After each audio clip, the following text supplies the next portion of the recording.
మరి రూపీ పోయేది మనం చూసుకుంటే రూపీ గోస్ట్ స్టేట్స్ షేర్ వచ్చేసి 22%, ఫినాన్స్ కమిషన్ అండ్ అదర్ ట్రాన్స్ఫర్స్కి వచ్చి 7%, సెంట్రల్ స్పాన్సర్డ్ స్కీమ్స్కి ఏమో 8% ఖర్చు పెడతా ఉన్నారు.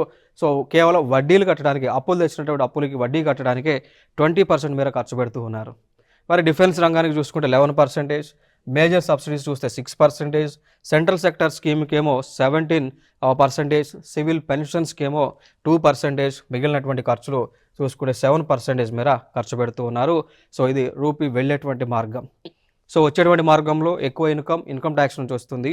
పోయేటువంటి మార్గంలో చూసుకుంటే ఎక్కువ అమౌంట్ అనేటువంటిది మనకి స్టేట్ షేర్ నుంచి, ఏదైతే రాష్ట్ర ప్రభుత్వాలకి ప్రభుత్వం ఇస్తున్నటువంటి షేర్ ఏదైతే ఉందో, సో దాని ద్వారా ఎక్కువ డబ్బులు రాష్ట్రాలకు వెళ్తూ ఉంది. అది కూడా 22%.